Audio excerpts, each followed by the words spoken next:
আপনি একটু পরে মারা যান, কালকে এই মুহূর্তে আপনার ঘরে বিভিন্ন জন বলা বলি করবে, আহারে ও এইটা করছে, ও গতকালকে বাজারে গেছিল এই টাইমে।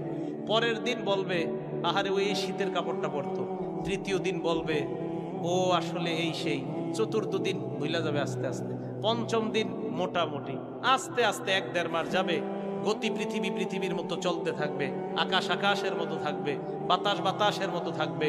আপনার বন্ধু টন্ধু যারা যার যার কর্মস্থানে সে মতোই করবে, কিন্তু আমি আপনি কবরে থাকতে হবে। এটাই চূড়ান্ত বাস্তবতা। ইমানদারকে যখন বলবে আমি ইমানদারকে সত্যায়ন করলাম, আমার ইমানদার বান্দা যা বলছে সত্য কথা, এই কথা বলার পর আল্লাহ বলেন আফরিশুহু মিনাল জান্নাহ, আমার ইমানদার বান্দাকে কবরের মধ্যে দুনিয়ার মানুষ 3টা পাতলা কাপড় দিয়ে পাঠাইছে। আল্লাহ বলবে আফরিশুহু মিনাল জান্নাহ, আমার বান্দার কবরে আমার বান্দার শরীরে জান্নাতের পোশাক পরায়া দাও। এরা পাতলা কাপড় দিছে, ওকে জান্নাতের পোশাক পরাও। আফরিশুহু মিনাল জান্নাহ, তার কবরে জান্নাতের বিছানা বিছায়া দাও। ওয়ালবিসুহু মিনাল জান্নাহ ওয়াফতাহু লাহু বাবান ইলাল জান্নাহ।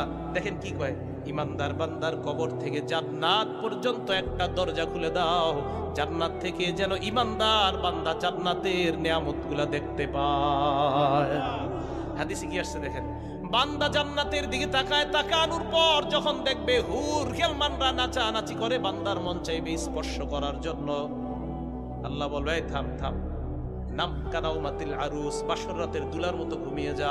লা ইউকিজুহু ইল্লা আহাব্বা আহলিহি, যাকে তার প্রিয়তমা ছাড়া অন্য কেউ ডাক দেয় না।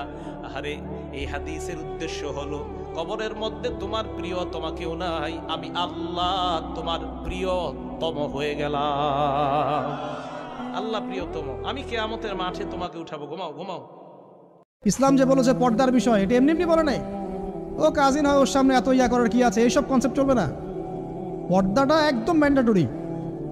পরিবারের সালাম, পর্দা, অনুশাসন, এটা ম্যান্ডেটরি বিষয়। না খেয়ে মরে যান, তাও পর্দা ছাড়া যাবে না। মানে বিষয়টা এমন স্ট্রিক্টলি নিতে হবে। যদিও বা বাধ্যগত অবস্থায় আল্লাহ পাক আপনাকে ছাড় দিয়েছেন, কিন্তু আপনাকে এইভাবে শক্তভাবে ধরতে হবে। আল্লাহ পাক তৌফিক দান করুন। এর পাশাপাশি কিছু বিষয় বলবো যেগুলো মোটেই পরিবারে ঢোকানো যাবে না, এটা বলে শেষ করছি। 2 মিনিট। 1, পরিবারের শিরক ঢোকানো যাবে না। শিরক কি কত প্রকার, এটার জন্য কিতাবুত তাওহীদ নামে একটা বই আছে, পড়েন, ইনশাল্লাহ পারবেন। পরিবারে বেদাতি আমল ঢোকানো যাবে না। 2, 3, পরিবারে হারাম রিজিক ঢুকবে। ওই হারাম রিজিকের মানে টাকা দিয়ে আপনার রক্ত মাংস তৈরি হবে, এই রক্ত মাংস কিন্তু আল্লাহর অনুগত হবে না, ইল্লা মাশাআল্লাহ। হারাম রিজিক থেকে দূরে থাকবে।